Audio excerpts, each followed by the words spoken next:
தசைத்திறன் குறைபாடுடைய குழந்தைகளுக்காக நாட்டிலேயே சென்னை மாநகராட்சியில் பிரத்யேகமாக பள்ளி ஒன்று செயல்பட்டு வருகிறது. குழந்தைகளின் வாழ்வில் வண்ணங்களை சேர்க்கும் இந்த பள்ளி குறித்து விரிவாக பார்க்கலாம்.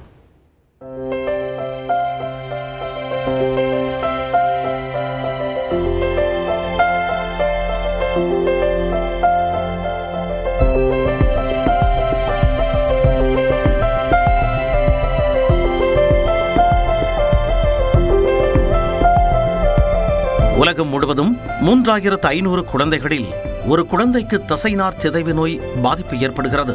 பிறக்கும் போது மற்ற குழந்தைகள் போல பிறக்கும் இந்த குழந்தைகளுக்கு சில ஆண்டுகளுக்கு பிறகு தசைநார் சிதைவு ஏற்படுகிறது.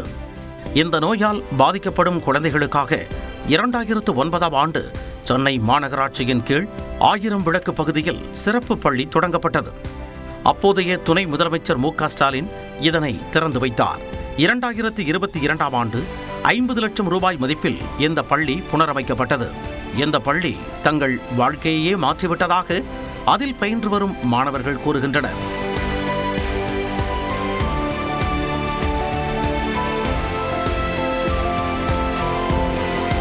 இங்கே வந்ததுக்கு அப்புறம் பார்த்தீங்கன்னா லைஃபே அப்படியே டோட்டலாகவே சேஞ்ச் ஆயிடுச்சு. என்னாலையுமே எல்லாமே பண்ண முடியும், என்னாலையுமே வெளியில் போக முடியும், என்னாலையுமே இப்போ ஒரு மோட்டரைஸ் வீல் சேர் இருக்குது, அதனால் ஓட்டிகிட்டு போக முடியும்னு காமிச்சது எனக்கு இந்த ஸ்கூல் தான். மஸ்குலோ டிஸ்ட்ரோஃபி அப்படின்னு உருவாக்கப்பட்ட ஒரு ஸ்போர்ட்டாக வந்து போஷியா அப்படின்னு ஒரு கேம் இருக்குது. அது வந்து பாரா ஒலிம்பிக் ஸ்போர்ட்.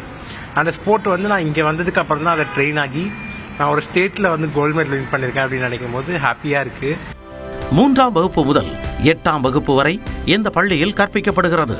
மேலும் சிறப்பு குழந்தைகளுக்கான போக்குவரத்து வசதி, மருத்துவ பரிசோதனை, பிசியோதெரப்பி உள்ளிட்ட அனைத்து வசதிகளும் இங்கு செய்து கொடுக்கப்படுவது பெற்றோரை நிம்மதியடைய செய்து வருகிறது.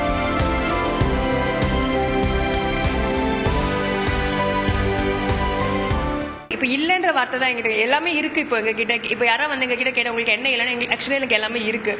நார்மல் பேரண்ட் கிட்ட கேட்கறத விட எங்கிட்ட கேட்டேன், எங்கிட்ட எல்லாமே இருக்குது. இப்போ அவளுக்கு என்ன தேவையோ எல்லாமே எனக்கு கிடைச்சிருச்சு. இப்போ நான் பண்ணுறது, நான் எங்கே போனாலும் நான் பேசுவேன் இந்த ஸ்கூல் பற்றி. பேசுன்ற போது நிறைய பேர் வீட்டிலே வச்சுருப்பாங்க, எதுக்கு நான் கூட்டிகிட்டு போகணும், என்ன ஆகிட போகுது, கூட்டிகிட்டு போய் அவங்க என்ன பெருசாக வந்துட போகிறாங்க, அடுத்த குழந்தை இருக்கும், அவங்கள கான்சென்ட்ரேட் பண்ணணுன்ட்டு இந்த குழந்தைய நிறைய பேர் விட்டுடுறாங்க. அந்த மாதிரி அந்த மென்டாலிட்டி சேஞ்ச் ஆகணுன்றது பேரண்ட்டாக நான் இனிஷியேட்டிவ் எடுத்து எங்கே போனாலும் நான் அதை பற்றி பேசுவேன். அது மட்டுமன்றி குழந்தைகளுக்காக இசை நிகழ்ச்சி, கலை நிகழ்ச்சிகளும் இந்த பள்ளியில் நடத்தப்படுகின்றன.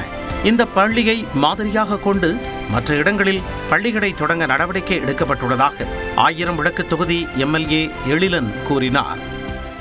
இந்த மாடல் வந்து டெம்ப்ளேட் வந்து ரெப்ளிகேட் பண்ணுறதுக்கான வழிமுறைகளை வந்து மாற்றுத்திறனாளி துறை அவங்களோட இன்டெகிரேட் பண்ணி இந்த டெம்ப்ளேட்டை வந்து மற்ற இடத்துலையும் ஃபாலோ பண்ணுற மாதிரி ஏற்பாடும் போயிட்டுருக்கு. முதல் சர்பேட்டி தியாகராஜர் காலை மதிய உணவு திட்டத்தை ஆரம்பிச்சது 1920 வந்து அந்த பள்ளிக்கூடத்தில் தான்.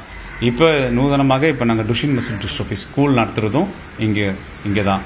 ஸோ இந்த மாதிரி இந்த ஸ்கூலோட பண்ணுற இன்டர்வென்ஷன்ஸ் வந்து ஒரு ரோல் மாடல் ஆகி பிற பள்ளிக்கூடங்களுக்கும் இதை வந்து கொண்டு போய் சேர்க்கும். தசைத்திறன் குறைபாடு இருக்கக்கூடிய மாணவர்களுக்காக இந்த பள்ளி பிரத்யேகமா செயல்பட்டு வருது. இது அந்த பாதிப்பு இருக்கக்கூடிய குழந்தைகளோட வாழ்க்கையில வண்ணங்களையும் சந்தோஷத்தையும் கொடுக்குது இந்த இடம் அப்படின்னு சொல்லலாம். இந்த பள்ளியில கல்வி, அதே போல அவங்களுக்கு மருத்துவம் மட்டுமின்றி விளையாட்டு பயிற்சியும் வழங்கப்படுது. ஒளிப்பதிவாளர் அம்ஜித்துடன் தமிழரசி, நியூஸ் 18 தமிழ்நாடு.